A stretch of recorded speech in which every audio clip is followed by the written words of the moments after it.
You are the only participant in the conference. The recording has started. The conference has been locked.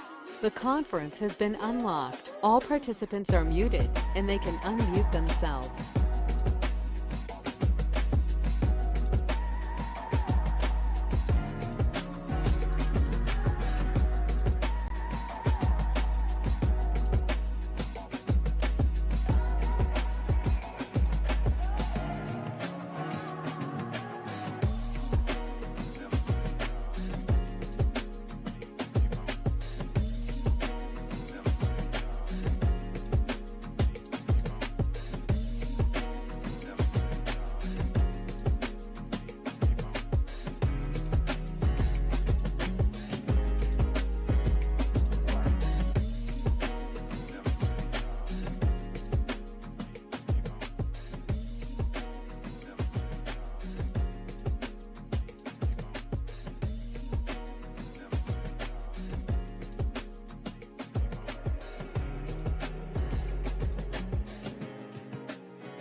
Giving you the real from A to Z surrounding the Dallas Cowboys.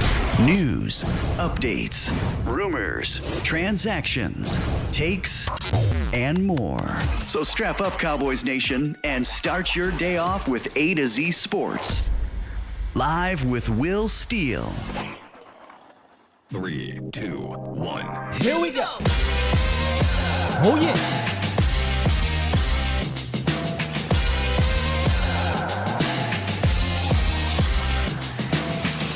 Good morning, good people. Welcome to A to Z Sports Live, presented by Boston Scientific, streaming live on YouTube and Facebook. And of course, I am your host, Will Skywalker. Still, boom! Welcome in. It's Tuesday, baby, and I'm still on a high from that Brandin Cooks deal, which got sweeter. We'll talk about that in the roundup. But today, we bring back the homie, the brother, the roundtable brother, Foots the King, to talk about running backs. Top 5, 1, 2, 3, 4, 5. Top 5 running back prospects for the Dallas Cowboys per Foots the King. There's a surprise on that list, y'all. There's a surprise that I want to ask him about. And we'll get into that at about, really it's going to be fast, about 9:30 or so. So we're going to get straight into the roundup here in a second, where we got a player that changed positions, as well as saying goodbye to another tenured Dallas Cowboy. But before I get into the roundup real quick, got to shout out to Bomb Squad. Bomb Squad! Man, that means so much more now that we got Brandin Cooks. I absolutely love it. But I appreciate y'all for being here this morning. Let's have a great show. I want to jump straight into the roundup because Foots is supposed to get here in about 10 minutes, and I want to make sure that we have we can get right into it, and we're not wasting any time with Foots and got him on hold or whatnot. But if you want to call into the show afterwards, you can. 351-999-3787 is the call-in line, and let's get to it. It's time! It's time! It's time! It's time! time. It's Time? It is time for It's time for the morning roundup. Round 'em up, boys. Hey, yo. The Cowboys just made the Brandin Cooks deal that much better. Remember yesterday we had a caller come in and said, hey, I want to extend Brandin Cooks so we can lower the cap hit. Not something that I was interested in. I don't want to extend Brandin Cooks. But I do understand where he was coming from with lowering the cap hit, right? I mean, $16 million next year on the books. 12 wasn't much this year, but more money's more money. Well, Dallas was able to do some cap gymnastics without extending Brandin Cooks. Here are the details on this Brandin Cooks restructure. They turned $8 million of his $12 million base salary into a signing bonus. And this is all coming from Todd Archer. His salary is now $4 million this year. He'll count 6 against the cap. He's still going to make his $18 million guaranteed. So there's no new guarantees here because $6 million of it's going to be paid by the Texans. And then he'll get $12 million in cash this year. But they're adding voidable years, meaning he's not going to play on these voidable years. They're not going to pay him on these voidable years. They're just pushing money down the road to help lower the cap hit. So it's not an extension, but it's a restructure. So here's his new deal. 2 years, $20 million, $12 million guaranteed, which is the $12 million he's guaranteed. And like yesterday, we talked about how he doesn't have any more guaranteed money after this season, technically. Well, since they decided to turn $8 million of his $12 million base into a signing bonus and they add the voidable year, they can kick some of that money into that dummy year, that fake year in 2025 on the salary cap. So what does all that mean? And to recap everything. So if they decide to keep him next year, he'll only account for, depending on wherever you look, between $10 to $13 million on the cap, depending where you look. If they decide to let him go, they'll accrue a little bit of dead money hit, but not much. There would have been no dead money had they not touched it, but it'll be a little bit of dead money, but not much. So you get no new money, no less guaranteed, no extension, but they were able to do some roster, or we call cap gymnastics. And if it's one thing that the cap boy and his cap guys are good at, it's cap manipulation. And this was some good cap manipulation right here. And it's something to keep in note, right? We talked about this yesterday with the caller as well. It was a fantastic call.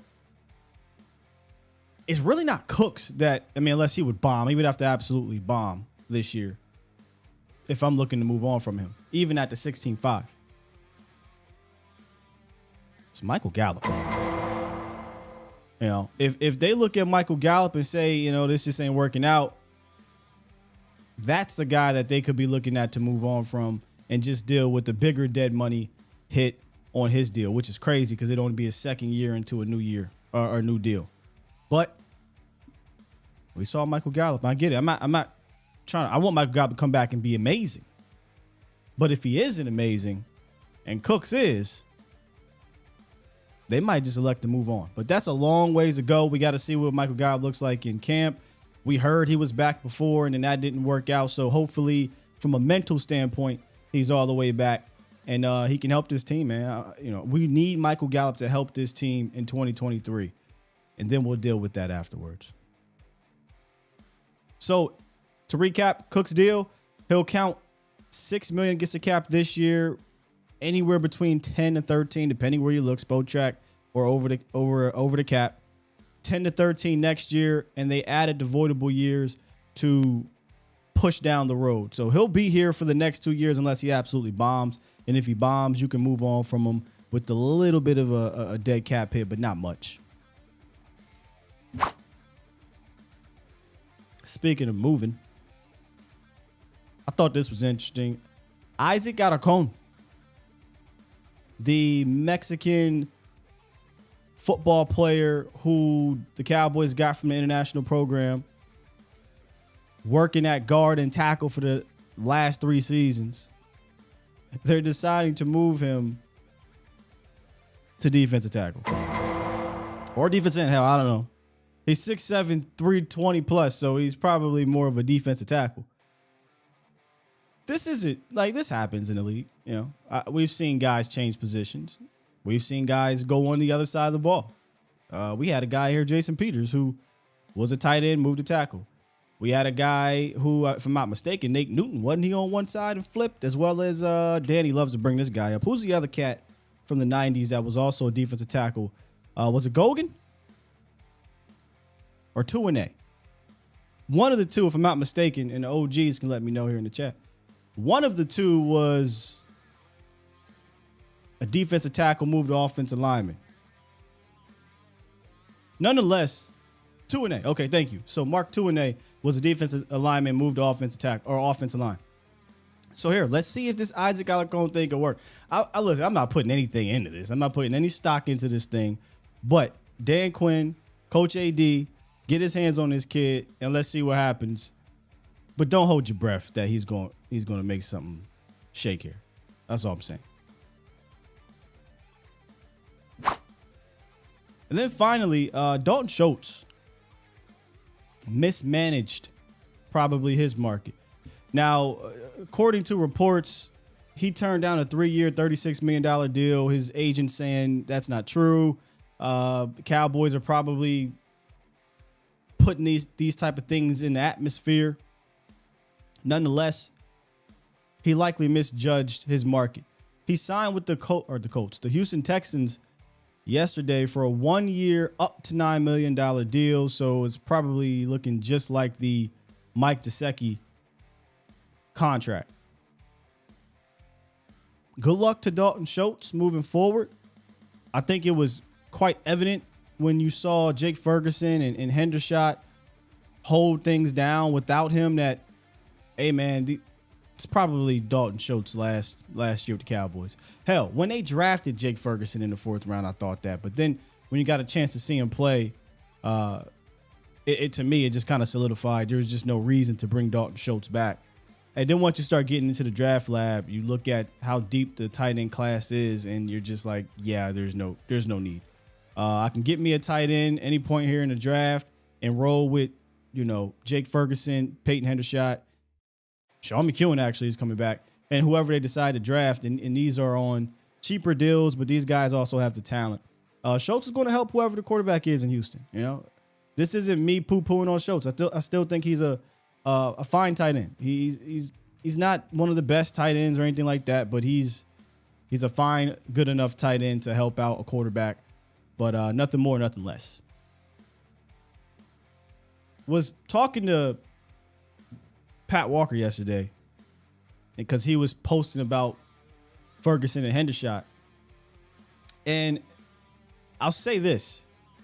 I essentially asked, is Ferguson not favored or not looked at as good enough to those coaches to not take a tight end in round 1?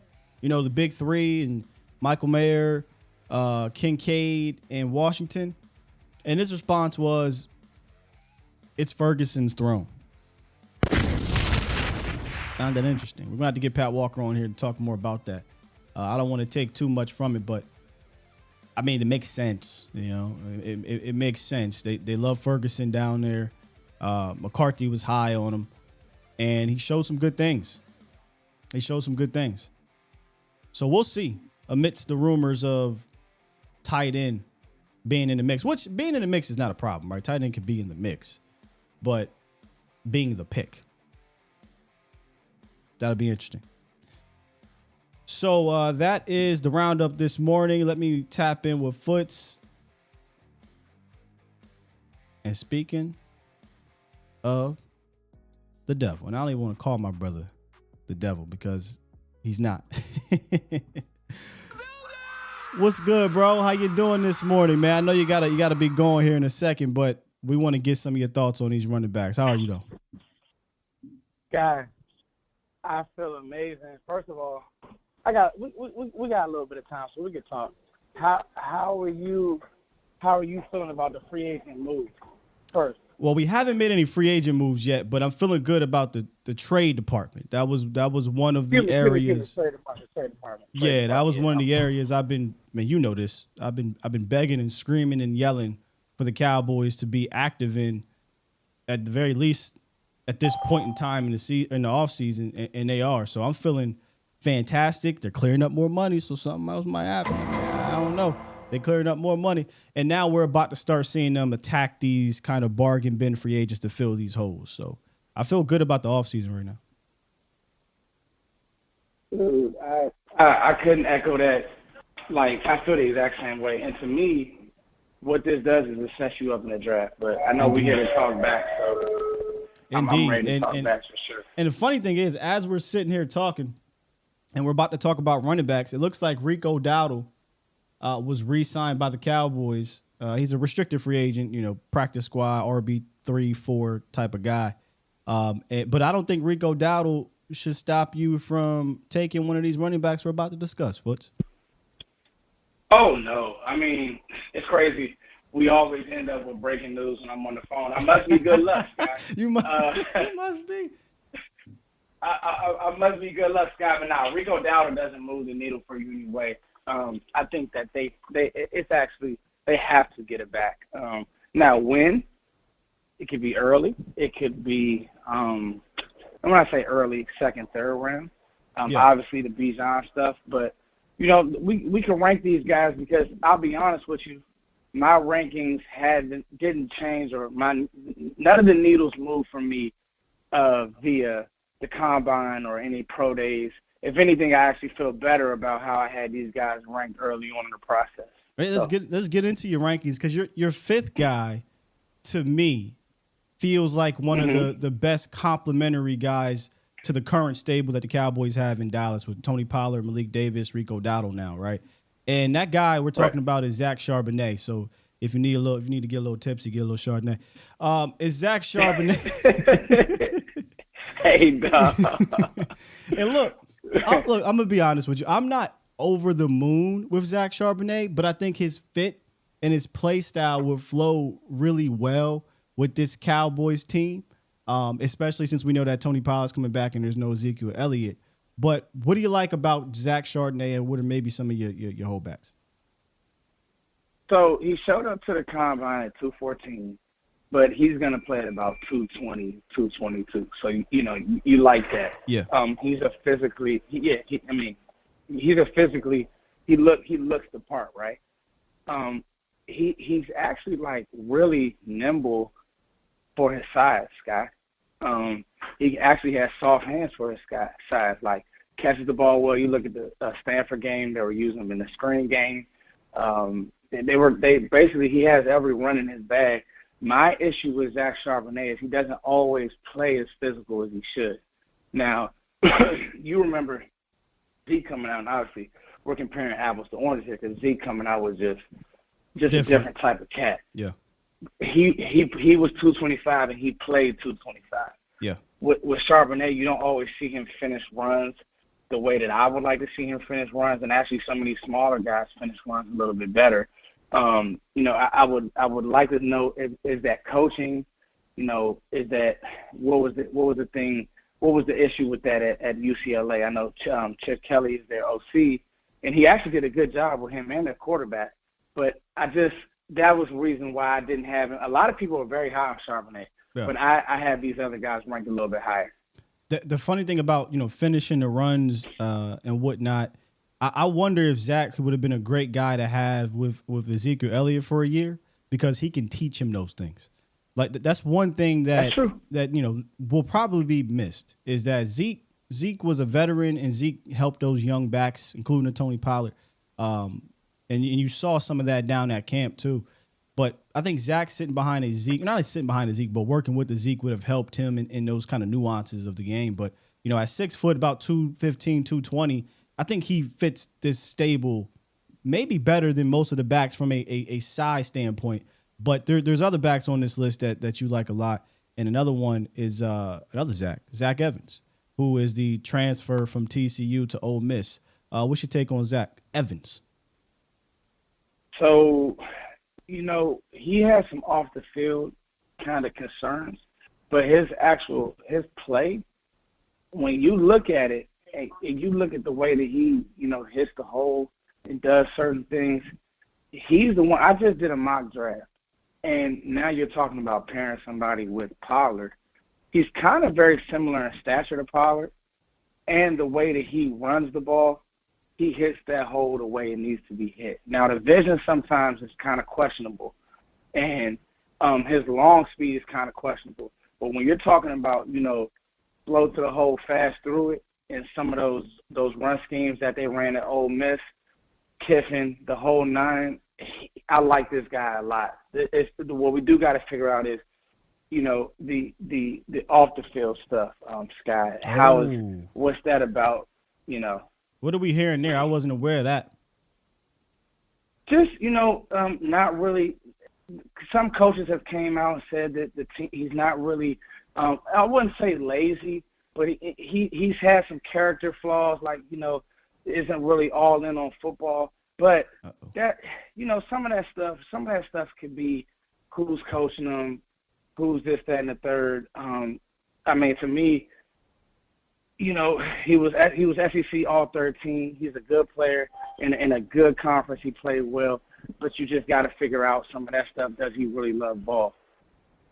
That makes me nervous. I don't like to think about if a guy loves ball. Because we've been through it, right? With the look, I love Randy Gregory, but the Randy Gregory situation, we've been through it with now Kelvin Joseph. We've been through this before, and I just don't like that.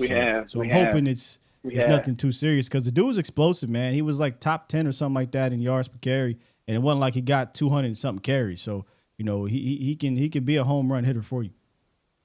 No, the explosion is good, Scott, and that's what I don't like to put. It's kind of weird. Like, I don't really want to put that type of stuff out there in the air. But when you hear it, you listen to podcasts, you listen to people talk, and you read. So that is something that I wouldn't say it's questionable, but because the talent is there, yes, right? But he transferred, so you just never know. You never know. Another cat that's explosive, that it picked up a lot of steam over the last couple of weeks, is A-Chain from Texas A&M. A little smaller back, 5'9", $188, but he ran a 4.32. And if you're looking for a guy to not have to take away any explosiveness when Tony Pollard comes off the field, this your guy right here. Now, this guy is a track demon. Probably could make a career and just run a track. But most track guys, they only really have straight line speed. I remember John Ross wasn't really a good route runner, Sky. Just straight lines, just run nines. So the problem is, defenses know that's what you want to do. They're able to stop it the whole nine.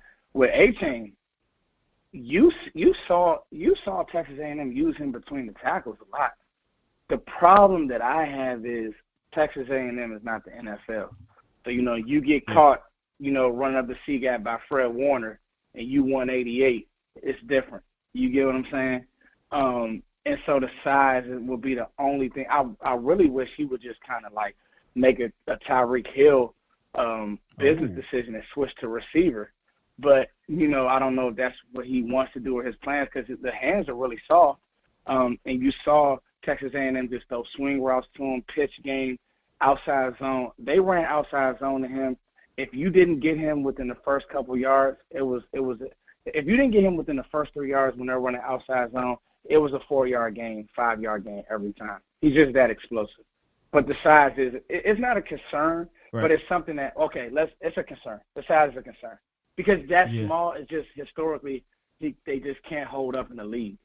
Yeah, you got to be, and pause here, you got to be thick, right? If you're going to be 5'9", $190, you got to kind of be that compacted version of 5'9", and have some frame to put on an extra 10 pounds if need be. I remember Maurice Jones-Drew was like 5'6", but he's like 2 something because he was compacted like a bowling ball. But this guy's not like that. He's more thin, and he's more blazing speed, like you said, track speed, track star is basically what he was. And this is like fits for Cowboys. So I want to ask you this: he may not be a guy that fits the stable, complements the stable, but something we got to kind of look at. Same thing with Zach Charbonnet, is if Tony Pollard's not here the next year, you still need one of a blazing guy like this, kind of the change of pace guy, or you need kind of a hammer type of dude in the backfield. If you were to take A-Chain, one, where would you take him? And two, would you kind of be looking at him as a Tony Pollard replacement? So, I mean, you're talking about a guy who was first team all SEC guy.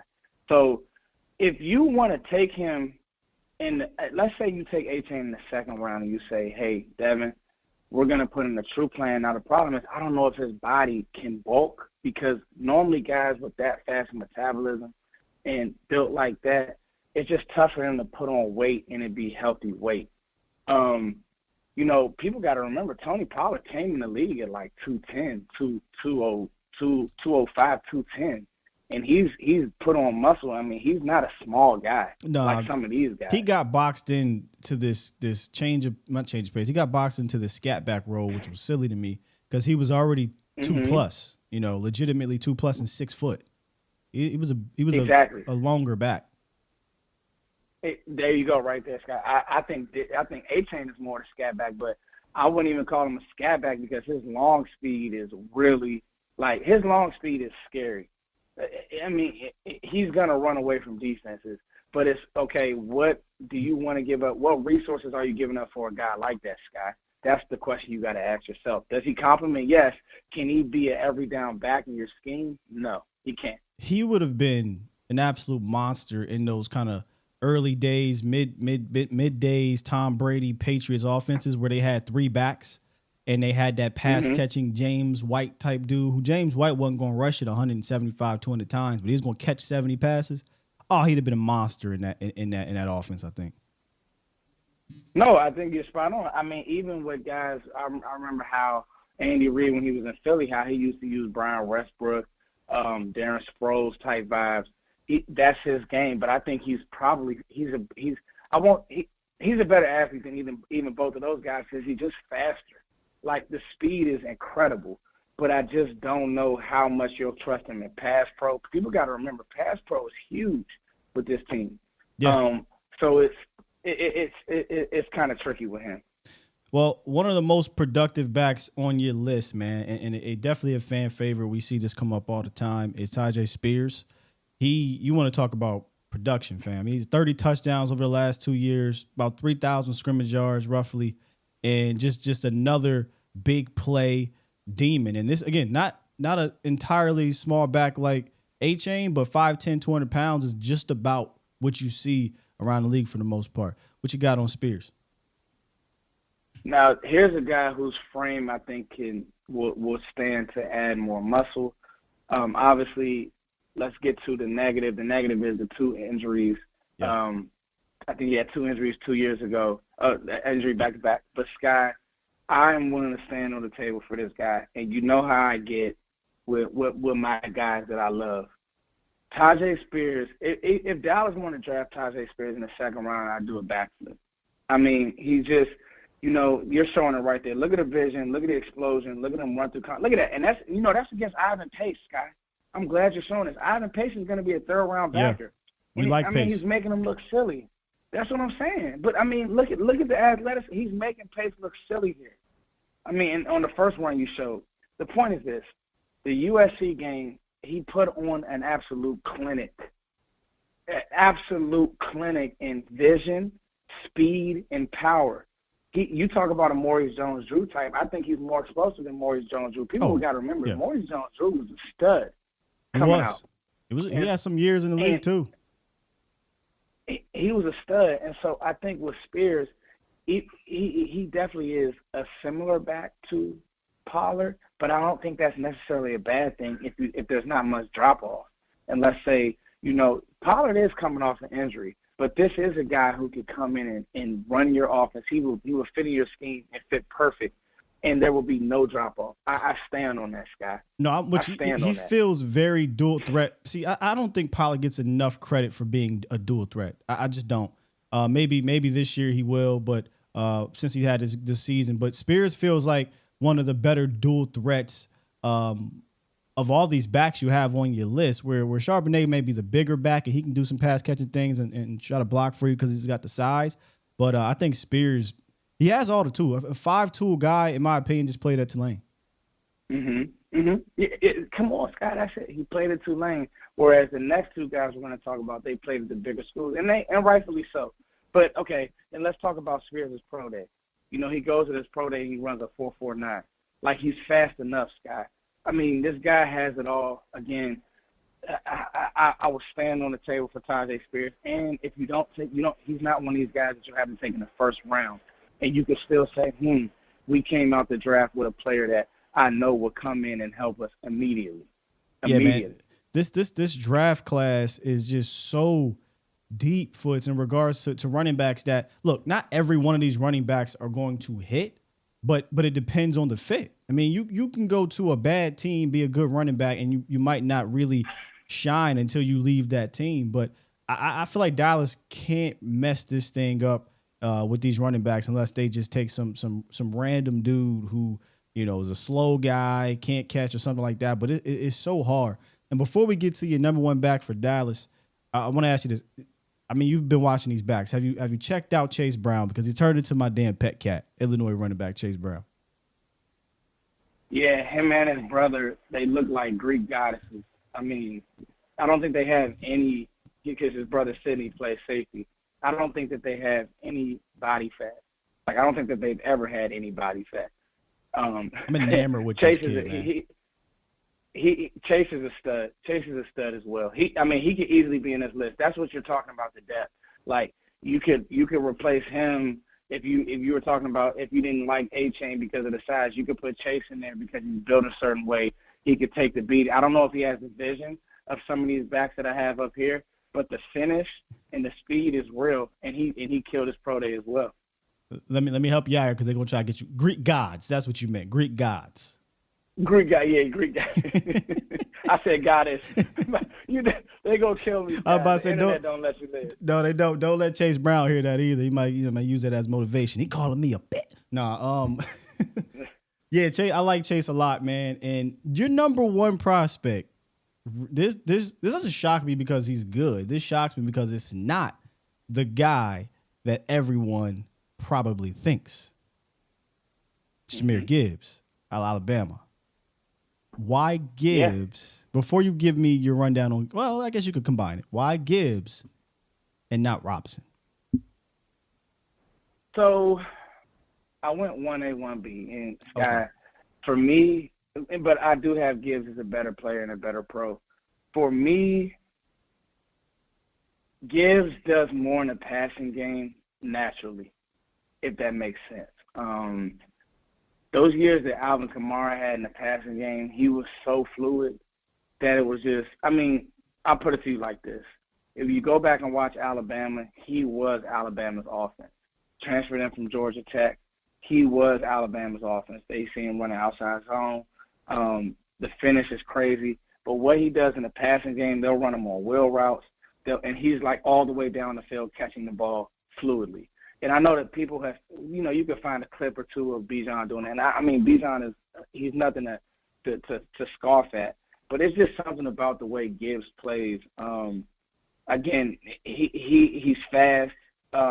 He's natural catching them. There it is right there, Scott. Mm-hmm. Not many backs can catch, turn like that. They just don't have the fluidity to do stuff like that. That's a crossing route, Scott. That's not a right. A wheel or a dump off. You get what I'm saying to you? Yeah, like legit 4.3 speed, man. And legit 4.3 speed. He did it at Georgia Tech. Then he comes to Alabama, and people will, how would he do in the SEC?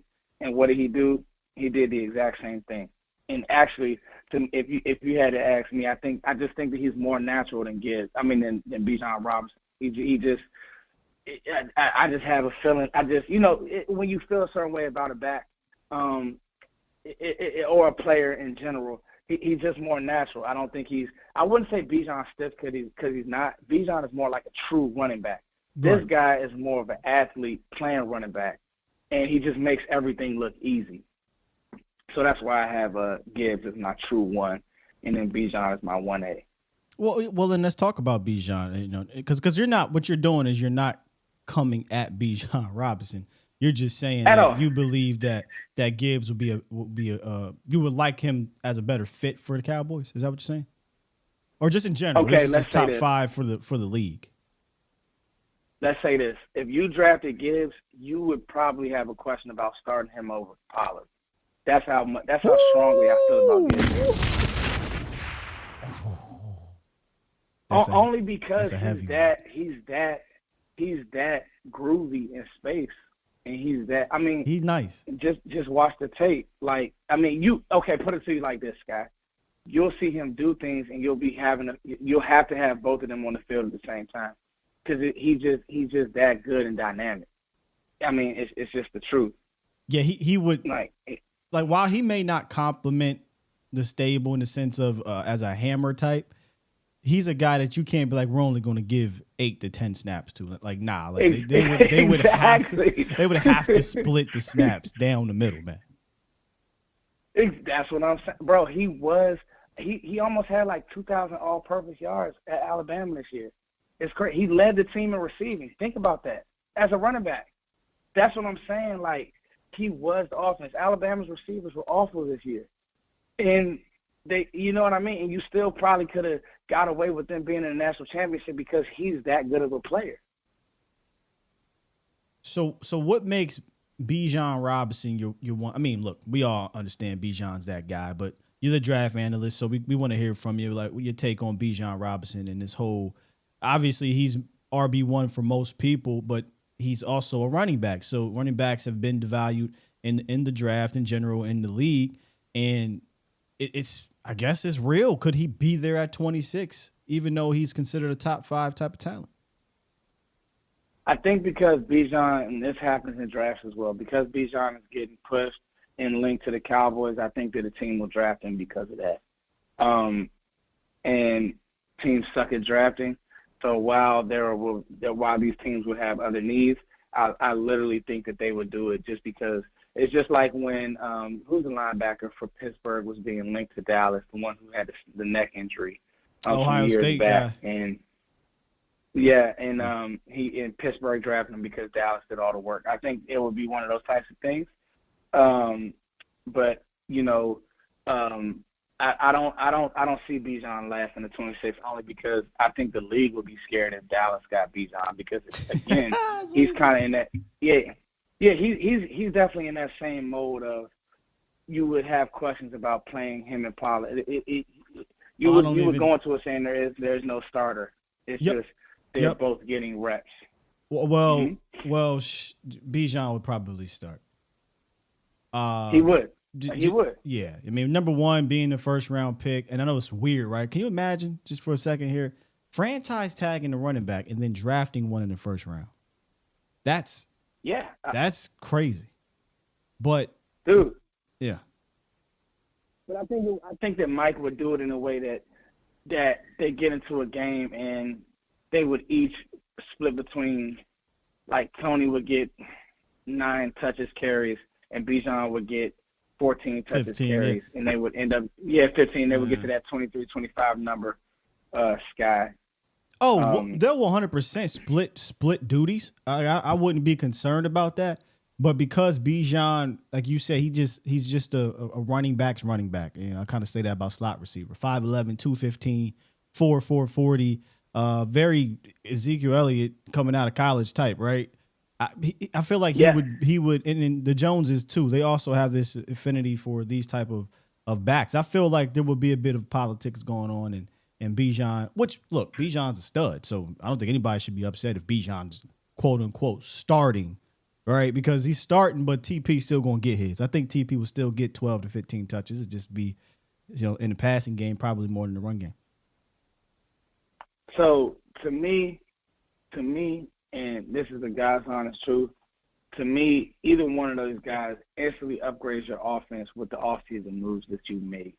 Absolutely. Because if you want to load the box, and I thought your work on Twitter was great, Sky, on Brandin Cooks. I mean, I went through that thread and I was like, wow. Because I mean, it's true. Like, he plays on the edge, and if you want to load the box, well, you know what? Your number 2 is going to have to deal with Cooks and that speed. And now you can still keep CD in the slot. And by the way, if you want to play coverage, we could take you and we can run the ball. And so, again, any 3 of these guys, Spears, Gibbs or Bijan will be instant. I wouldn't say upgrades, but would help you offensively because of the other things that they could do outside of running the ball. So I would be good with any three, but I think that Gibbs, if you were able, let's say you was in a trade back situation and you were able to draft Gibbs, like you didn't like anything that you had at 26, you're wiped out, and you're in a trade back situation and you draft Gibbs and get like a third or something like that, that would be, it's a huge W. Huge. Bigly. Yeah. Hey, I know you up against the time, so I don't want to get you in trouble here, bro. You got time? Got time later. You want to pick this back up on Friday for the round table? Yeah, let's pick this back up on Friday for the round table. I'm excited for the round table. Clear my schedule for that. And again, dude, like with these moves that were made, Sky, Dallas could draft a running back first round and be fine. I truthfully believe that. They have set themselves up to truly do BPA and hopefully not have the entire Cowboys nation meltdown on Twitter. Like the Cowboys have put themselves in position and they can continue to do so. There's some moves that they got to make, and I'm sure we'll talk about that on Friday, Foots. But look, bro, I appreciate you coming in. We got to keep this up, this on the clock draft series. I think the fans like this. I know I do. You make me, you and Vach really make me get up on my draft game to study these players, and I appreciate that. Let them know where they can find you, fam. But it's the king everywhere, man. Twitter, YouTube, all that. Thank you so much for having me, Scott. Everywhere now. Appreciate you, bro. I'll talk to you another time, bro.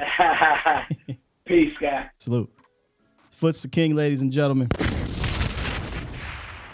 If you don't know, now you know. And see, Tom is trying to get messy with the. You know what I'll do, Tom? Because usually what we do on he's all in Tom now. He's not toxic Tom. What we usually do on the round tables is it gets a little messy, but you need that, right? We brothers, we got opinions. We want to get these opinions out. It's fun, it's entertaining, and it's knowledgeable because we learn some things when we had these discussions. We'll bring that up. I said I wasn't going to be messy on Friday. I was going to let Vach and Okoye fight and Foots and Vach fight, and I was going to pull the Law Nation. Law usually just sit back, yes. And then it hit you with some shit. You be like, oh damn, I'm gonna sit back and chill, but I might throw a little instigation in there, man. Nonetheless, tune in on Friday, the round table, about 9 Central, probably 10 Eastern, for your viewing pleasure. Good stuff from Foots. You guys can call in 351-999-3787. We got some callers already lined up. We'll get to that. And again, we're going to continue to talk about the moves that need to be made throughout this offseason. Today, I just wanted to focus on this running back situation and kind of still get some leftovers from the Brandin Cooks trade. And now we got the restructure, not extension, but restructure that happened.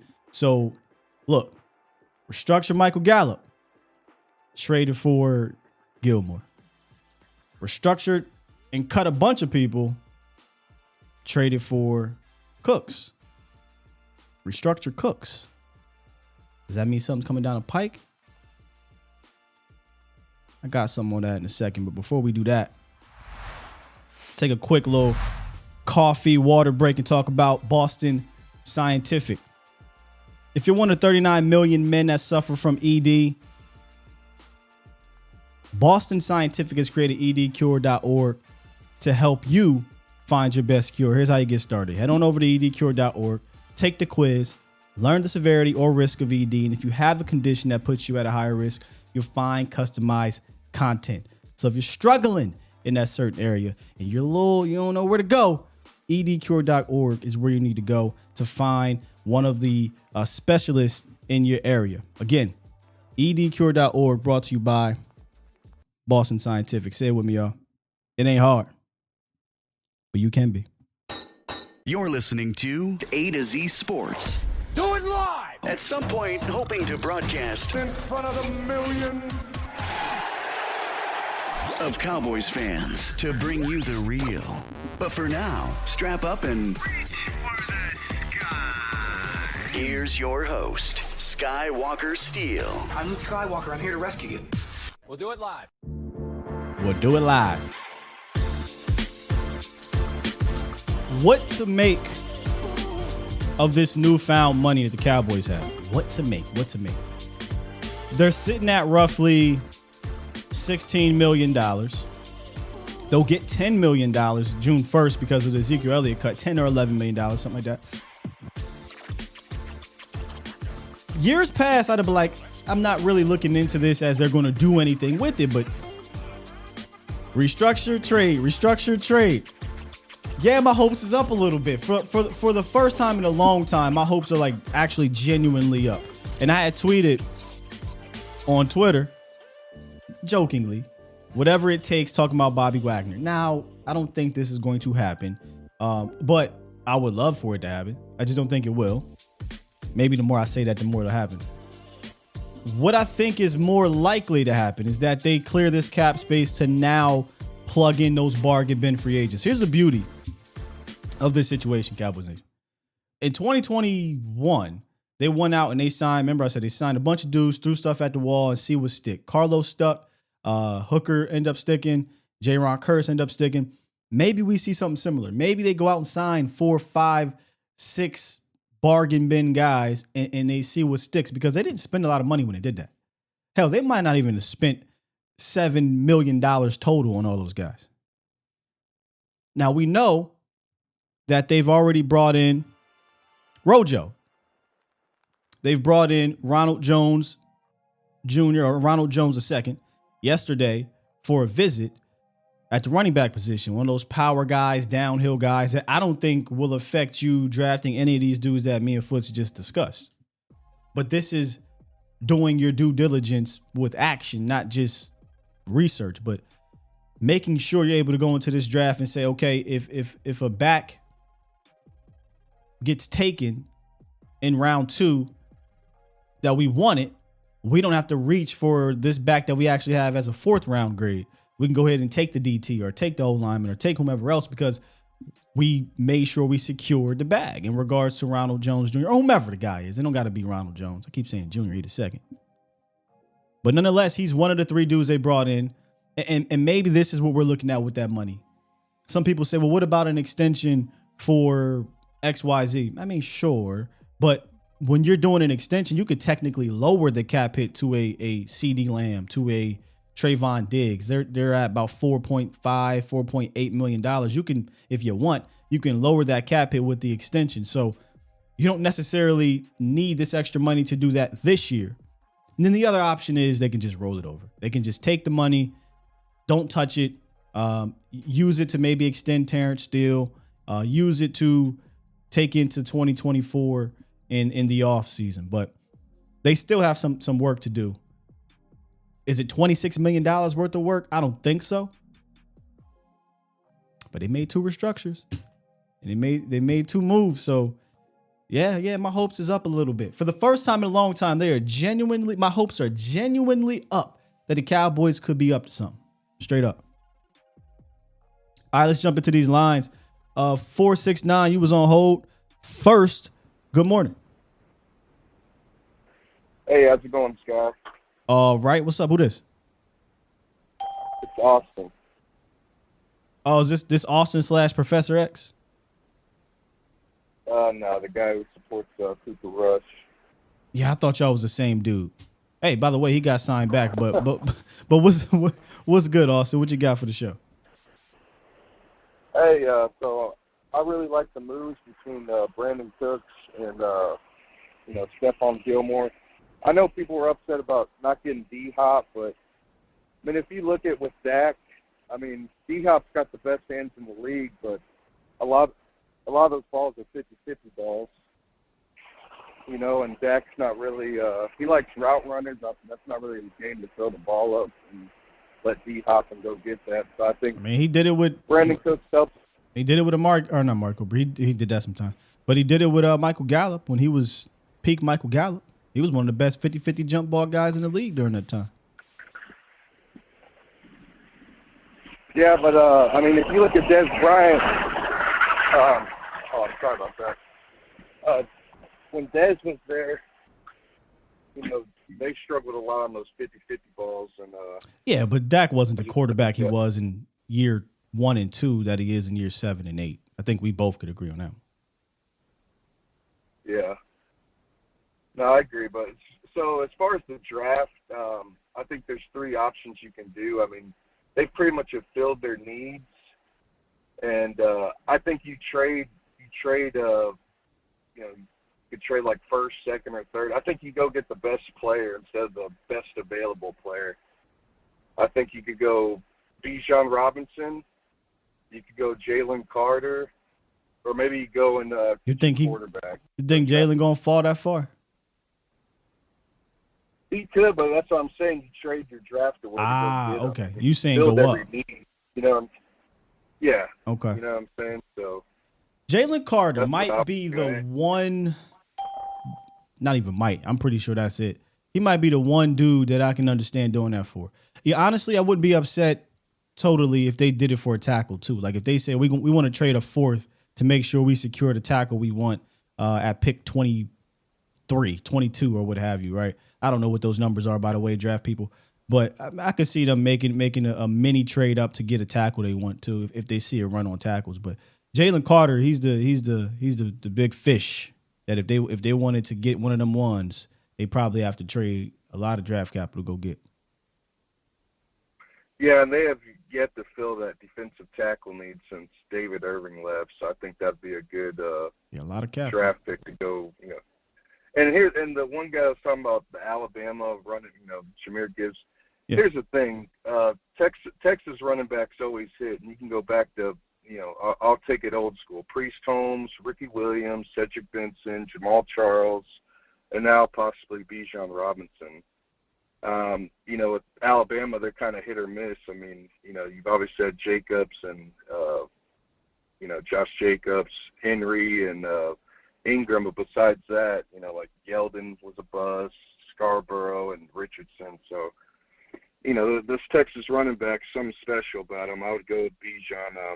He's a generational back. But, yeah, hey, Scott, the phone call. I got to get back to work. Sorry about that, man. No, it's all good. I'll call next time when I have this. Yeah, thank you. Appreciate you, Austin. Have a good one, man. Yeah, you're not going to see me fussing about no Bijan Robinson. Just won't. And I know there's a lot of debate on here, and there will always be debate, but I just won't see me fussing about taking that man. Especially if my mentality is trying to get this Super Bowl and this guy falls to you at 26. I don't know how that happens, but if he falls to you at 26 and they take him, won't see me on here crying about it. No sirree Bobski. Hey, Brandon, one of the underrated draft people in this community, man. Brandon from Frankly Football. What's good, bro? Yes, sir. How you doing this morning, Scott? I'm doing fantastic. Like I said earlier, I'm still on a high from this Brandin Cooks trade. Absolutely, bro. Absolutely. I think that, if we talk about the word underrated, the Cowboys are doing a very underrated job. They're doing something that they haven't been doing in a long time. Very long time. Man. Which is being active in the free agency game. I think that they are filling all of their holes before draft season. And, like you and Boch have been saying, they're doing a good job at making sure that we don't have to rely on all of our drafted prospects to make this team. And that's a pleasant surprise. Yes. I think you'd agree on that. Oh, 100%. And it was something that, I don't want to use the word bugged me, but it made me feel some type of way that there was this arrogance that, we'll just draft 20 players and that'll make our team better. It's Absolutely. The word it's an hubris. Arrogance to it. The word is hubris. There you go. So when Fitz was on the line, you guys were talking about running backs, right? Yep. On my channel, Chris and I have been talking. Well, we did running backs maybe a week ago, but it's a continuing thing. We haven't really dropped our top 10 guys yet. But to talk about the fit of the guys that the Dallas likes to generally draft, there are anywhere from 10 to 12 guys that could come in and be a positive fit and, see, I'd say significant snaps at the position that, could be anywhere from, the first round, like the Bijans and, maybe the Gibbses of the world, to anywhere from, the day 3 picks. because I think that that position is deeper than Very. most, right? Very, yeah. So because of the value of the position, I don't think that we necessarily have to be pressed to draft it. While it would be great to get one of those top 3 guys, I'd even say top 4 because I'm a huge fan of Devin Achane. I'm not sure that because of the value of the running back position, especially in today's game, I am not necessarily pressed to draft it. How do you feel about that? I am right there. I'm not, again. So I think you can say these two things, right? If they were to take a Robinson, let's just use him because that's the big name. I'm not going to sit here and complain about it because I think he's a fantastic player. However, I'm also do not care if they take a running back in the first 2 rounds because I think you can get a quality back to fit this stable, to complement this stable. And I'm all about moving forward until I guess, history repeats itself. I'm all about having 3 backs as a stable in the 17-game season. And you get to the playoffs, you got to play 3 or 4 more games, hopefully 4 more games, right? Or 3 if you got to bye. You're going to need at least 3 backs, B. You're going to need at least 3 backs. And I think you can get a quality dude, man, anywhere between day 2 and day 3 of the draft that fits what you need here. You got Tony Pollard. He's an explosive home run hitter, lead back who can touch the rock about 15 to 16 times a game. And then when you need him to, if you want him to, he can do 20 touches for you. But you don't really want him to do that consistently. And you got, in my opinion, a quality guy in Malik Davis, young guy, unproven, I get it, but he's got all the traits for you. And then you can go ahead and sign one of these veterans and then draft the dude on day 2 or 3 of the draft. I think you're in great shape because as long as you continue to ramp up that offensive line, that's really where it matters, right? Like as long as you make sure that offensive line and your running scheme is quality, it's so many damn backs in this draft and free agency that we've seen throughout the years get signed or drafted. Nobody knows them. They go on to have quality seasons. Absolutely, and you mentioned O-line. You build your house from the foundation up. I'm O-line guy. I played guard in high school, So I think you draft O-line within the first 3 rounds every single year, and you can ride off into the sunset and be happy. So especially with a clear need at O-line because of Tyron's health, Connor McGovern leaving, and Terrence's injury. There is a definite need there, right? So I think that they address, either the tackle or guard position because you don't necessarily know where Tyler Smith is going to fit in, and, the ongoing Tyron Smith situation. So I think that they will definitely address that position within the first 3 rounds, right? Of course, given the best player available, however that falls. But yeah, I agree. That's the one position that I was, and the one guy, I'm gonna say one guy, not one position. I was hoping that they would try to grab was Shaq Mason to kind of clarify this offensive line. But we're in week 2. There's still not top end free agents, but there's still probably trade opportunities out there if they were to elect to go that route. And honestly, I'd look into it. How many day 3 picks we got now? 5th, 6th, and the 7th, something like that. Hey man, go find you another Shaq Mason. You said day 2 to day 3? Day 3. I don't think I would get up. Yeah, I wouldn't move off my day 2s. Yeah. We got a 3rd of we got a 4th, a 5th, and we got a comp 6 and a comp 7. Yeah, we got one in every round. We got all our picks. Yeah, so every round. I'll be looking around. I'll be scouring the league. Hey man, any guards out there that are disgruntled, or any guards out there that could be on contract years, not looking to re-sign, and I'm going out there trying to grab one. That doesn't mean it's going to work, but I would try. And here's the beauty of it. They've been very active in clearing up cap space. Yes. So I think that they're going to fill up at least one more positional need. Something's whether happening. That is linebacker, whether that is O-line, or what have you. Because they've been doing it. They've proven that they've been ready to do it so far. Yes. Good point. They've proven that they've been ready to do it so far this offseason. So I'm willing to believe that they are going to do it again. Indeed. Call that Stockholm Syndrome if you want. I am willing to believe that they're going to do it again. No, I mean, they've shown us this offseason. They did it 2 times, and they made a move, and now they're doing it again. granted, this feels like it's just kind of normal procedure, but I said that before, and they went out and they made this move. So it feels like there's a sense of urgency, and maybe there's something else coming down the pipe. So we'll keep monitoring that. But AB, appreciate you for joining us this morning, man. Yes, sir. Yes, sir. Can I plug myself? Yeah. Oh, of course. Absolutely. Anyone who wishes to hear more content like this, you can find me on YouTube and Twitter at Frankly Football. Me and my co-host Set It Off, Chris. We talk wonderful Cowboys and draft content just like this.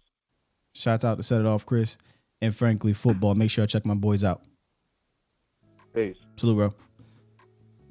Looking into more of this running back talk with Rico Dowdle. So they decided to, because remember, he was a restricted free agent, so they could have just put a restricted tag. I don't know what round. Could probably put like a 5th or something, but they just elected to flat out sign him. I don't see any numbers yet on Rico Dowdle. But again, I would be looking at Rico Dowdle, and this may sound harsh, but honestly, just kind of as a camp body. Let me just be real, man. I like the guy. I think he's got some spunk to him, some spark to him. He's tough, and he's always done well in preseason and camp, but he's clearly a hurt guy. Like he's literally a hurt guy. He's always hurt. He's been hurt every single year with Dallas. The one year he went most of the year without being hurt was 2020, where he was a special teams dude. And if he does make the team and doesn't get hurt, he would be a special teams player for you. But Rico Dowdle shouldn't stop you from doing anything at any round in the draft. And whoever you take should be gearing up to take Dowdle and Malik Davis' spot if need be, depending on how many backs they take. If they take 2 backs, then now you got a battle. Or if they take 1, feels like Malik would be there. But you have to have like 5 backs, I think it is, in training camp at the very least. Last year it was Shamklin, it was Davis, it was Dowdle, TP, and Zeke. So they have 5 guys. You got to have 5. Right now, he makes the 3rd dude. Maybe they go sign a guy, and then you draft a guy and say, let's go. Numbers will probably come out soon, so we'll keep an eye on that. Shouldn't be nothing. Should be probably less than $1 million. 214. What up, though? Hey, how's it going, man? What's up? All right, so I've been listening to all the callers. I listen to your show all the time, man. Thank you. Yeah, of course, man. You're great. The first caller talking about trading all your draft capital or a ton of draft capital to move up and take a Jalen Carter. I don't even think that's going to happen. I think that's just someone that doesn't fully understand sports talking about it. But some people, if that was the case, some people don't understand the draft trade market. It's extremely expensive to go into the top 10. Yeah, from 20, where we at, 26? It's extremely expensive. Yep. He would have to fall past. You're going to be giving up like 2-1. It's real expensive. And more. Yeah. And they love their picks. Oh, yeah, they do. They do. So basically my thought process is I think Bijan is definitely one of the generational talents. Like, you can compare him, to Barkley or even better than Barkley, like Kavanaugh does. He likes him more than Barkley. But I think that us releasing Zeke is kind of a turning of the tides, and I don't want to go back to that. Even though the first beginning years of Zeke were so great, I think that you can still get great production from a group of running backs that you're not having to worry about spending top capital on. And instead of that, just like y'all broke down, Charbonnet, Spears, which I think Spears is kind of a different copy of Pollard, so I don't think you go Spears there.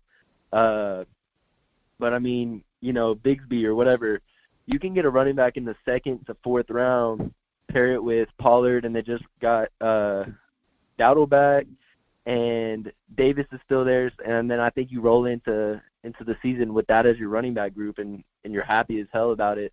And then you still have your first round capital. But I at first was so big onto like, let's go get a receiver. Now with Cooks, right, you don't need to.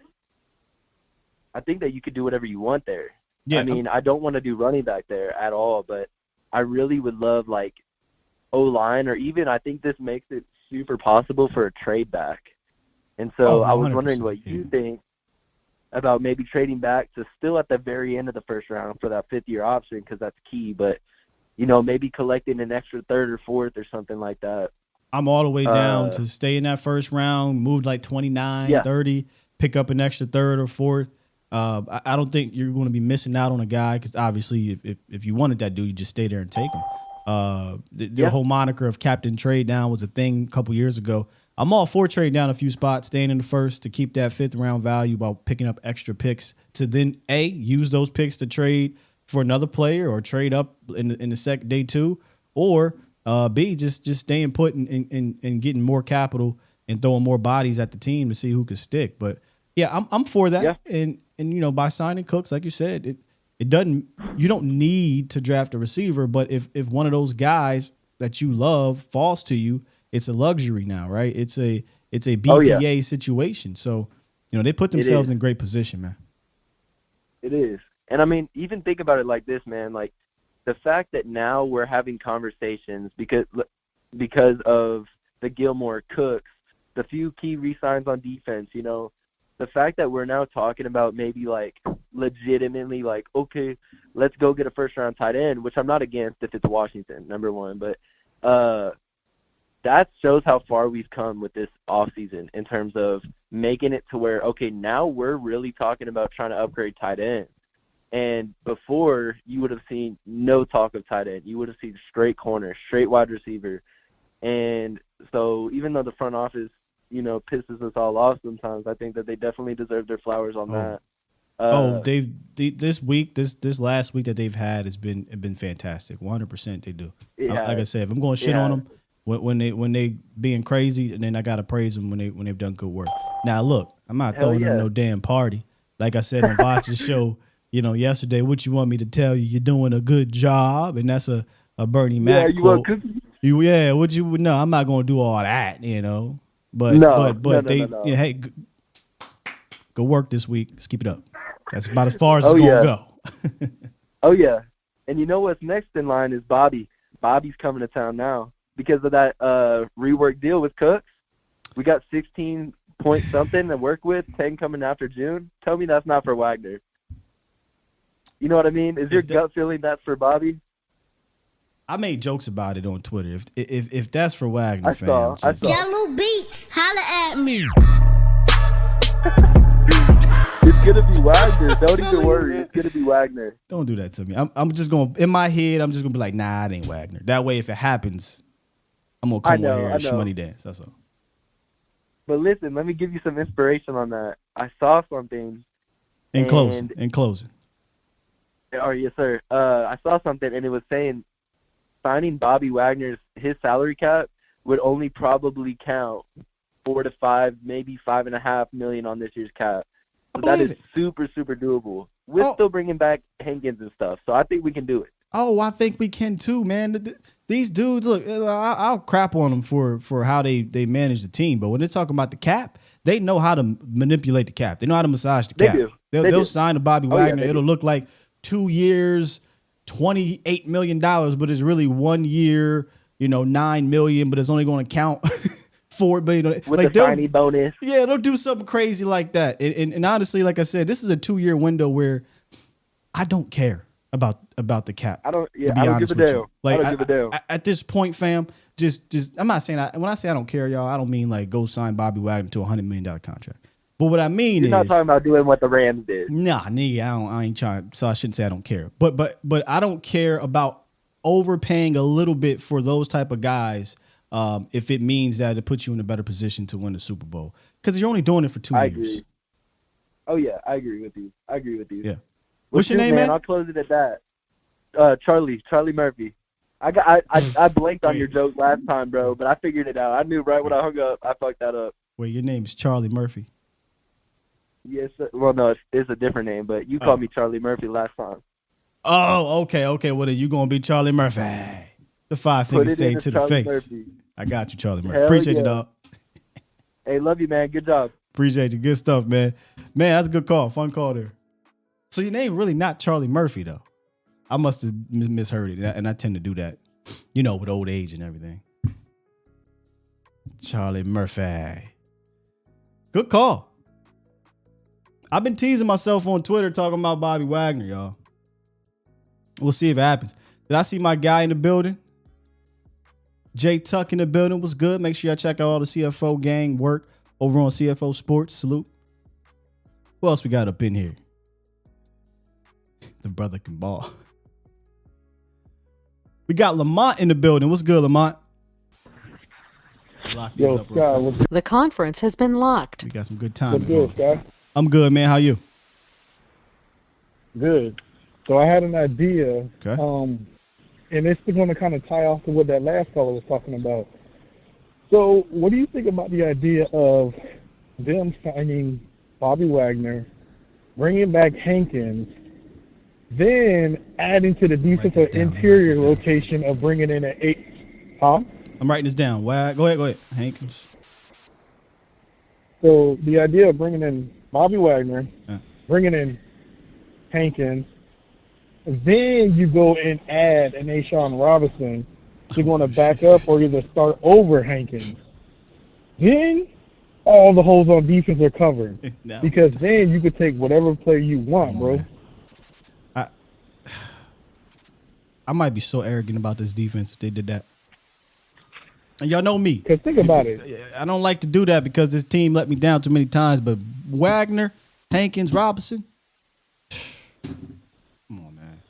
And then think about it, too, because it's not going to cost a lot to sign Hankins and Robinson. What, maybe about $6 million between the both of them? Hankins and Robinson probably ain't going to cost you that. Yeah. I mean, Hankins might try to pull you and say, look what I was for you, and ask for like $3 million. Robinson might ask for like 2 or 3. So maybe it'll be around there. You could be right. And that's my point. So if you get those 3 additions to this defense over the next coming week, nasty. Oh my God, bro. Nasty. Could you imagine how it would be against a team like a Philadelphia? We stop Philadelphia out. And then we go against San Francisco, man, Debo get hit in the face like Craig did him. But anyways, bro, I was gonna say that first caller that was saying about Bijan, and I'm not trying to get on him because everybody is entitled to their own opinions. But for the West Coast offense and what McCarthy's trying to do and how the league is moving towards more of pass-catching backs, I think Gibbs is better in that sense, and I also think he's more explosive. I think when you put in a Gibbs, he becomes That's fair. Like Gibbs is a better pass-catching back, but I think that Robinson can do it too. Just not as good as Gibbs. Yeah, but I think the difference is I think you can line Gibbs out in the slot, and I think you can want to work Gibbs with. I think he's a better route runner. I think you could use him in those route running situations against certain linebackers, and I just feel like him and Cooks in the slot or him and CD in the slot, I feel like it just makes it unfair. I feel like Bijan can be covered in the slot by like a Fred Warner, but Fred ain't got the speed to cover a Gibbs or a Tony Pollard in the slot. Fair enough. But that's all I got, bro. You're going to have yourself a good day, and how about them Cowboys, bro? Yes, indeed. Appreciate you, Lamont. Good call, man. Yes, sir. I happen to look over. Question for Iceberg Slim. I would love for you to call in because I don't quite understand what it feels like a disdain for Jake Ferguson. You are a Cowboy fan, right? He said, Iceberg Slim said, all y'all on the Jake Ferguson bandwagon, the young tight end that showed a lot of promise last year that we're excited about. I don't know how you can not be on the bandwagon of one of your players that pretty good young player. Well, all y'all on the Jake Ferguson bandwagon, please, all his plays come off bootlegs. He didn't run by nobody or put a nasty route on somebody. Dalton Kincaid right now is a faster, more athletic with better hands. Like, what is your problem with Jake Ferguson? To the point that you're on this Dalton Kincaid thing. Look, man, I don't think anyone is saying Dalton Kincaid's a bad player. Like, I don't think anybody's saying that. But I'm curious. I would love for you to call in and would love to hear why you are, what feels like, based off of what I see in every single day on everybody's show, we're not even talking about tight ends, you're putting on this cape for Dalton Kincaid to shit on Jake Ferguson. I'm curious why that is a thing. Like, what happened? that Dalton Kincaid is the next great tight end, and screw Jake Ferguson, who showed a ton of promise with the Cowboys. So I'm just confused because I'll say this again for those that may be confused. I have nothing against Dalton Kincaid. I think he's going to be a good tight end in this league. I just feel like you got good tight ends on the team. I do. And they're young. And you said better hands. Yeah, Texas T, who hurt you? I mean, I watched Jake Ferguson snag a lot of balls, footballs, pause, because y'all weird like that. A lot of footballs in the season, in training camp. And if I'm not mistaken, yeah, he didn't have 50 targets, but he also had 0 drops. He was targeted for 0 or docked for 0 drops on the season. So it's not like Jake Ferguson has some bad hands or something. I don't know where it is better hands. I mean, better hands than a guy who didn't drop a single ball. I guess, I understand the dude is more athletic. He played basketball and things like that. And, more power to him. I think he'll be fine. Jake Ferguson, the dog too, though, man. Jake Ferguson, he can bang, in line. He can get upfield. He obviously showed you he can be a yak guy. Obviously. So all this, athletic stuff, sure, he is more athletic on paper. But on the field, I watched Jake Ferguson make actual NFL linebackers miss and safeties miss and jump over dudes and snag balls that were extremely high. So I just don't understand what feels like, again, a disdain for Jake Ferguson to big up Dalton Kincaid. Like, you're on this Dalton Kincaid mission, man. And you're downing one of your own, and I don't get it. So I would love to hear from you for that. Yeah, y'all weird. Because every single time we can't even have normal conversations no more. Everything is paused. Now it's ingrained in my goddamn head. L. Man, you catching all the balls. The whole entire chat. Pause, guy. Suspect. What up, DJ? Hey, what's good, man? They be getting us, man. Oh, I don't even like the pause culture, bro, but I say it because I can't have a conversation no more. We can't do it no more, man. We can't do it no more. We gotta pause ourselves now. Right. But man, okay, so like number one, I've disagreed with like everybody this morning for some reason. Like Bijan is clearly better. He's a more all-around back, and you're not getting him. Like, Jahmyr Gibbs is just younger Tony Pollard. You don't need, like, it's cool to have multiple dudes that can do what they do, but Bijan offers something different all the way around. Sure. So if he's there, you take that guy. And like we were talking about yesterday, number one, I was kind of muffled yesterday. Am I coming through clear today? Yeah, you're coming through fine to me. Okay, cool. But with what they've done this offseason up to this point, like, yeah, we'd like to see them get a couple more offensive linemen and all that kind of stuff for depth. But, you don't draft backups in the first round. You just don't. Unless it's a quarterback or something like that and you have a guy, but you don't spend the first round pick on a guy that you know isn't going to take the job year one. So as far as offensive line, I'm pretty sure, like, they're set. We know Tyron's going to go down eventually. That's just because that's what he's been doing. But he's still going to be the starter when he's healthy. So I don't want to spend on offensive line. Like, I won't mind it again because they've afforded the opportunity just to take the best player. Whoever the best player is at 26, they need to take that guy, no matter who it is, whether it's Darnell Washington, Dalton Kincaid, Antoine Robinson.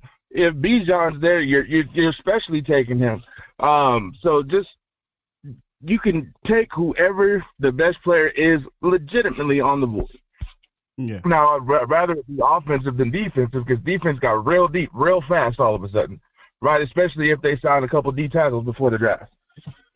And then the thing with Ferguson. I like how you said couple. Yeah. And then this thing with Ferguson, man, is like nothing that Dalton Kincaid has put on film, or even what Darnell Washington has shown up to this point. Now, his ceiling's way higher than anybody we've discussed, right? But as far as what he is day one, neither one of them has done anything that Ferguson can't do or hasn't done in the league already. Now, Darnell Washington will be a far better blocker and could possibly develop into one of the most dangerous wide receiving options at tight end we've ever seen. But he's not that today. Yeah, right? I got excited about Darnell after the pro day, and then I had to, or not pro day, the combine, and I had to come down my senses and say, look, man, I like these guys, I like these tight ends, but taking one on day one at that current time just felt like for why, for what, for who. And Dro dropped one in the chat here.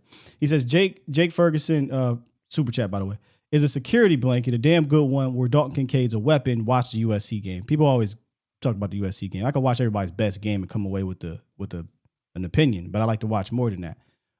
Here's the thing about saying Jake Ferguson's a security blanket. We don't know that he can't be a weapon. We don't know that because he wasn't used like that.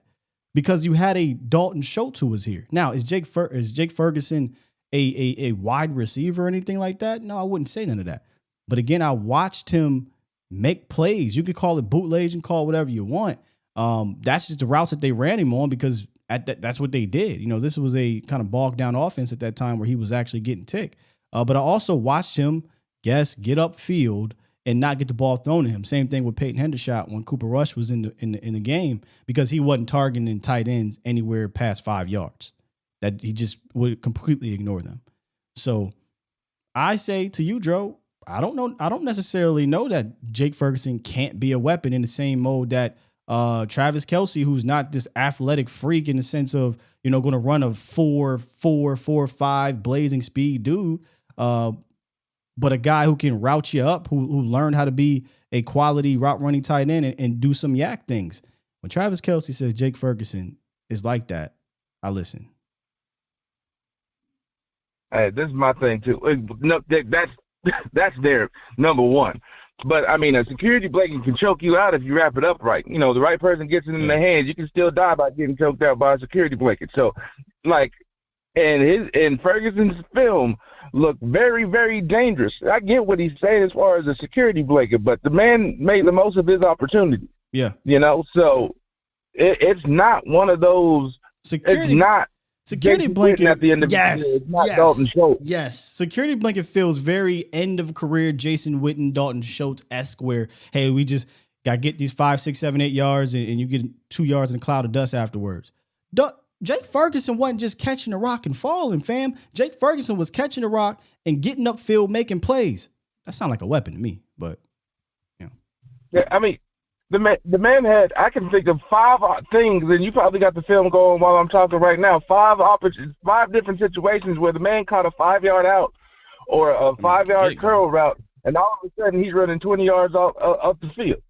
You know what I mean? Like, the man knows how to make the most of his opportunities, and 100%. If we give him more opportunities, that's just to our advantage. 100%, man. I'm with you. That's all you got for the show? Yeah. I'll let you go. I'll probably talk to y'all here in a little bit, man. All right, salute. Appreciate you. Hey, man, call him 4'8" guy. You can call him what you want, man. I seen him make real life NFL players miss an open field. I seen him get upfield. Listen, I'm not asking my tight end to take a 10-yard pass and go 75 yards. I can care less if he's can he catch difficult passes? Can he block in line? Can he get upfield? Does he got some wiggle to him? I mean, he's got all the things that you look for in a tight end, And I know we've had this conversation before, and I'm just going to repeat myself. And we had the other conversation was, everything's bootleg or short. Again, there was only 3, if I'm not mistaken, 3 tight ends in the entire National Football League that had 5 or more targets. I believe targets over 20 yards. It might have been targets or it might have been receptions, either or. It's not like tight ends are asked to go downfield a ton. They're asked to be guys underneath quote unquote security blankets, but can you make something of it after the fact? Do you got enough wiggle to make something after the catch? Do you have enough savviness to get open, make yourself present?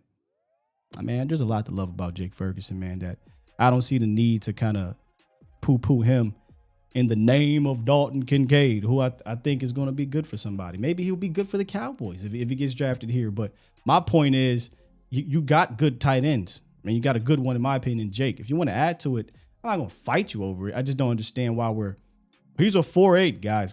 Dalton Kincaid is just, you got a good one, man. That's all I'm saying. 843, what up? Yo, what up, Sky? What's good with you? You got a lot going on in that background, though. I'm sorry about that. About that. How about now? A little better. Yeah, a little better. All right. Yeah, I just got a quick question, man.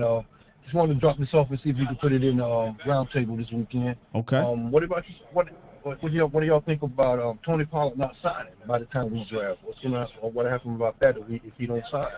We skip over a running back or take a lesser running back in the draft. Yeah, I think for the most part, when the Cowboys franchise tag these guys, I don't think they signed prior to the draft. I'm trying to remember, y'all. I don't recall. Dak obviously didn't sign. He played on his franchise tag. D-Law signed the second time, right? He got tagged and he signed the second time. But when he first got tagged, he didn't sign. Dez didn't sign until at the end of July. So it wouldn't be a shocker if Tony Pollard didn't sign until training camp. Or right around training camp. Okay. Well, that was my little question now. My thought I was having because I was like, dang, why he ain't signed yet? Oh yeah, it's normal. Yeah, I don't think don't look at it as something peculiar. Am I saying that word right? Peculiar. Peculiar. Yeah, there you go. I can't talk right now. But yeah, I don't think it's anything like that. I just think it's just the process. Okay.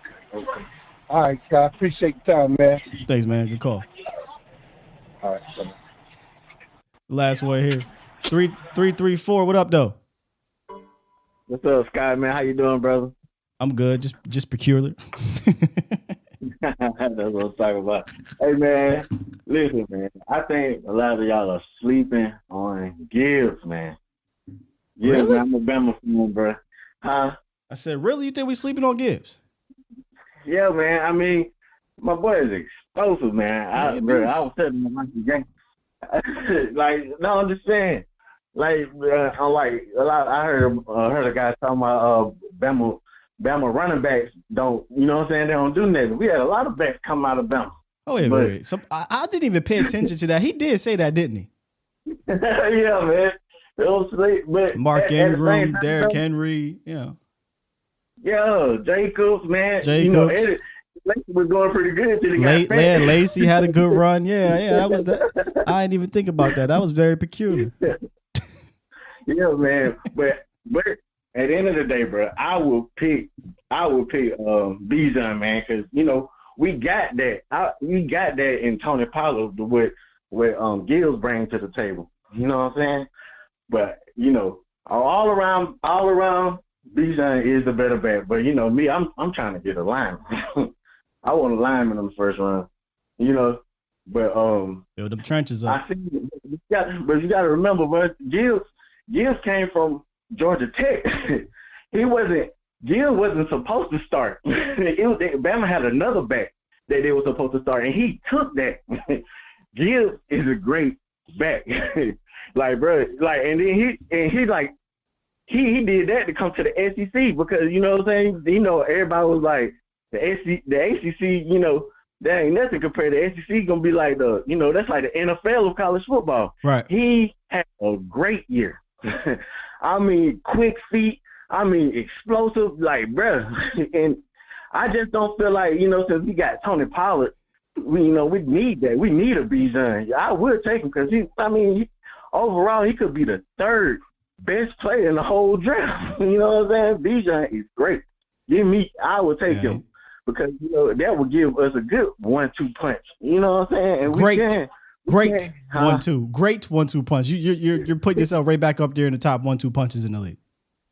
Yeah, man, that's what I'm talking about. And that's what we wanted with V, but he kind of lost his stuff. But I still respect my dog V. I think he did what he had to do. Yeah, we were still. I think we were still one of the top 1-2 punches when Zeke was available and healthy. You know, the problem was all those carries were starting to wear him down, man. And it was 3 years in a row you're dealing with injuries. So yeah. He had a great career with the Cowboys, man. I really appreciated him. But that's what we would get with Bijan. You know what I'm saying? And I don't feel like it's far from Bijan and Gibbs. It's not that far. You know what I'm saying? Like they are close.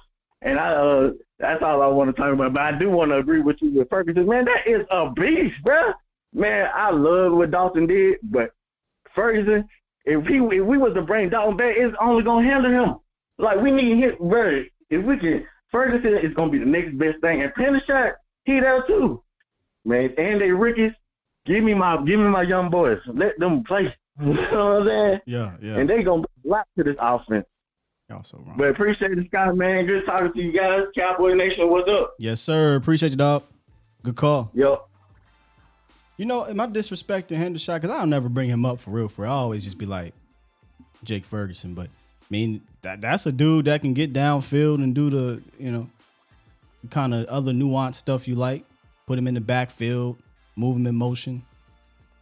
Oh, man. I like these guys. But I'm going to tell you this. Just like I said about draft day, whoever the Cowboys draft, you'll get the initial emotional reaction, and then, all right, boom, let's get into what this means for the team, how they could be used, the good, the bad, or the pros and the cons, and you move forward. That's kind of how I'm going to approach it personally.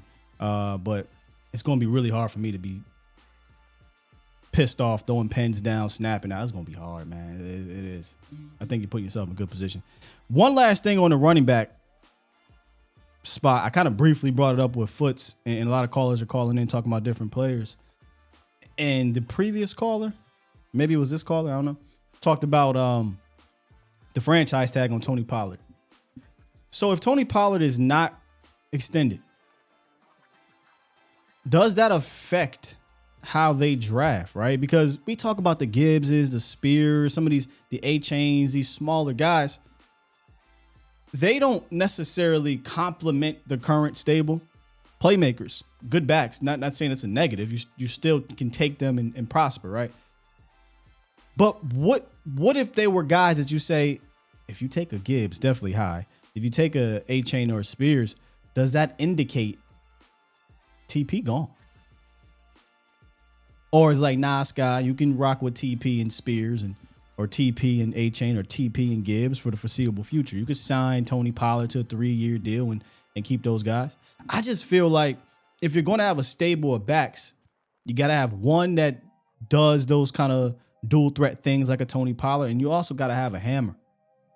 You got to have a hammer. And I feel like if you go into the season devoid of that hammer, I'm not saying, it can't work. I just feel like you be missing a small aspect, maybe a large aspect actually, of your backfield. Am I overthinking this thing here? And if they take a Gibbs or if they take one of those backs, that could be an indication that, hey, Tony, we'll rock with you for this year, but that's about it. That's why Charbonnet, when Foots brought him up, to me, I'm not over the moon with Charbonnet. Like I think he's another one of the quality backs in this draft, right? But from a fit standpoint, 6 foot, 215, 220. Again, he played with Chip Kelly, so they're not going to do a lot of downhill stuff. A lot of his runs going to come out of shotgun. And Foots talking about you would like to see him finish better. I think that could be coached up. It'd been nice to have, a true running back coach here to do that. But I feel like that could be coached up. He fit the mold and the style that would complement this room better. Not saying he's the better player, because he's not. But he fit the mold to complement the room, I think, better than some of the smaller backs. So I think it's important to see what they decide to do here with this Ronald Jones or Kareem Hunt or Damian Williams or Harris just got signed, so you can't sign him. But it'd be interesting to see if they select to sign or elect to sign one of those guys. So just talking this out with y'all.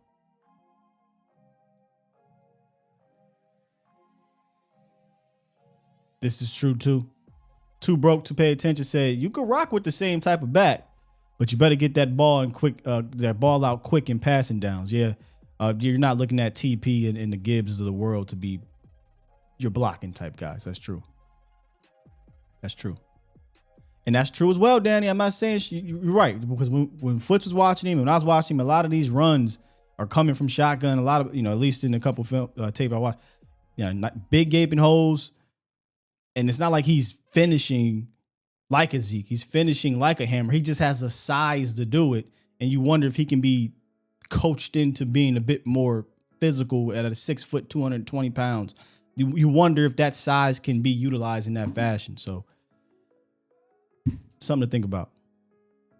Let me get to what's up with these wrenches? Somebody requesting a wrench. Look at these super chats.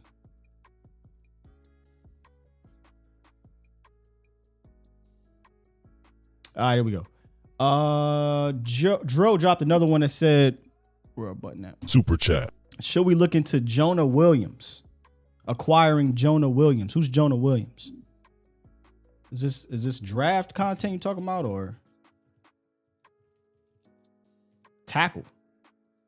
Not familiar with his game. No. He's a guy that got cut by the Bengals. I'm not gonna lie to you. I would have to go look up Jonah Williams' tape. If I remember correctly, though, is this the cat that was getting whooped when we played them? Now, I get it. It's Micah Parsons and whatnot. But when we did some preparation, there was one of those tackles. We know the other tackle, Lyle Collins. I think this is that tackle. When I was studying him, it wasn't pretty. So I'd have to go back and take a look again to see how he fared the rest of the season. But just off my recollection, when I was watching the Steelers tape and obviously watched the Cowboys game, that dude was getting whooped. So I don't know about that. But again, if we're talking about depth, I suppose I had to go back and look at that though. So I'm gonna take a look at that. And boom, here we go. Just a dude dropped 5. Super chat. He said Bijan will be there. We must speak it into existence. Did everyone else forget about Sean Tucker? No. He said I did. Dude is a stud. I actually got reminded about Sean Tucker yesterday on Twitter, and I retweeted something there. Look, man, this class is so deep. It's so deep that I just don't really. I'm not tripping if they don't take Bijan, but if they do, he's a baller. You in a win-win. Super chat. Brian Patterson, salute. He dropped 2. Hall of Fame Cowboy fan. Super chat. Dropped 10. Said Robinson not going out of the top 10. Philly's going to draft him because the Cowboys have interest in him. If anyone watches Cowboys content, that's Philadelphia. Re-sign both of their corners, so maybe corner's not on the market anymore for them. Andre Robinson dropped 5 and talked Super about chat. One of my favorite players of that era. Warwick Dunn did it for Tampa and Atlanta at A-chain size, productive career. Yeah, we can always point to outliers or what have you of the world, and Dunn was one of the greatest college running backs that I've seen. And then he came in with if y'all remember DMV, it was Dunn. Was it DMV? Dunn, the cat from Michigan State. Was it DMV? And Vic, I know that for a fact. They had this little thing going on. Who's the captain? Y'all go help me out here. From Michigan State. It's at the tip of my dang on tongue. Damn, I forget his dang on name. But they had that whole trio going with Warwick Dunn and Michael Vick and Duckett. DVD. That's what it was. Duckett. That's why I couldn't remember, because I put DMV. DVD. Duckett from Michigan State. That boy was a train. Lemitra, that was yesterday. We had a couple that just came in. Let me refresh. TJ Duckett, man. He was good. Yeah, he had a good run.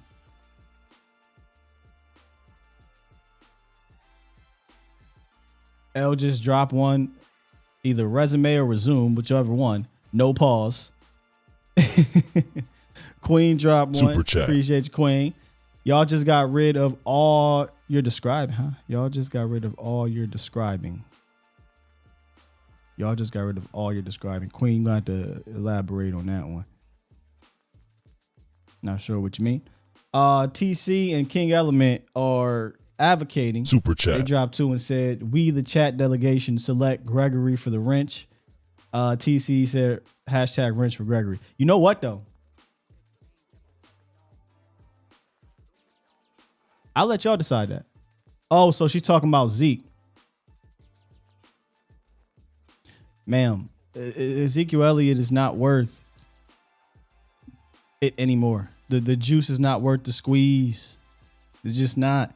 Now, it probably took I don't even know if we do that, man. There's too many dang on backs in this draft for me to even just bring him back. So we're not gonna revisit this whole thing. I understand you know the Ezekiel Elliott thing, and I don't want to go back and continue to get on Ezekiel Elliott anymore. But we're talking about 3 years in a row with these injuries, and when he does get banged up, he's not the same player. I don't know how you can look at the last 2 playoff games and be like, yeah, I got to bring this guy back. Well, this guy, he didn't get 25 carries. So how do you know? The fact that I need to give Ezekiel Elliott 20 carries to get something out of him should tell you it ain't worth the squeeze no more.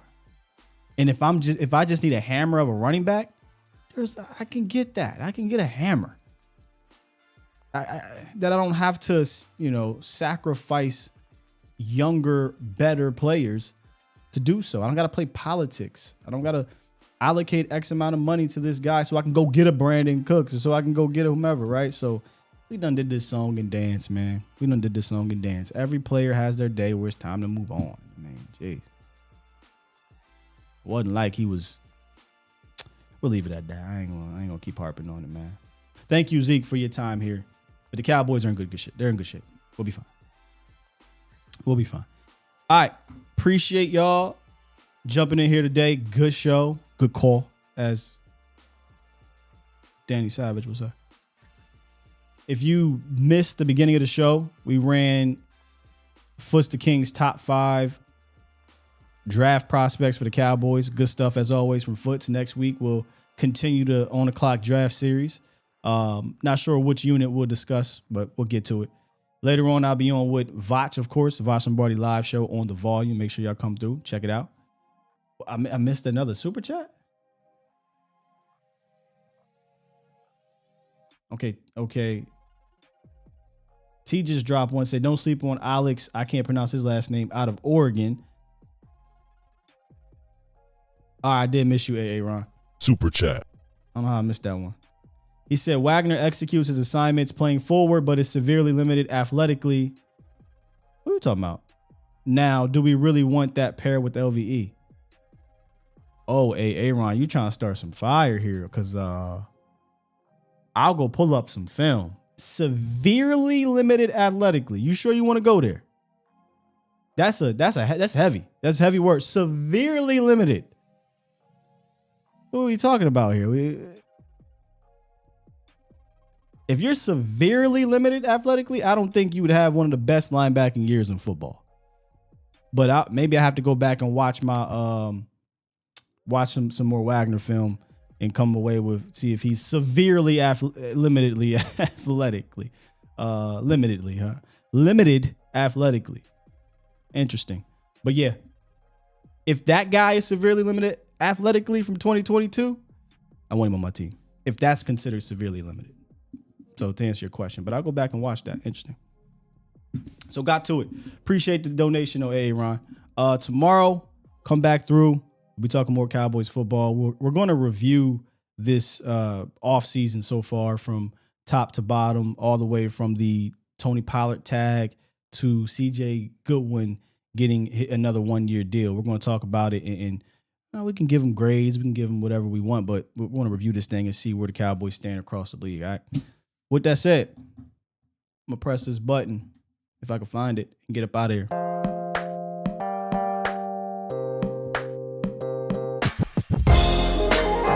Damn. Sound like Wagner done it, Aaron. Interesting. Like, I'm immediately going to go watch Bobby Wagner now. It's the first I've heard. Appreciate you, though. Peace. Love you.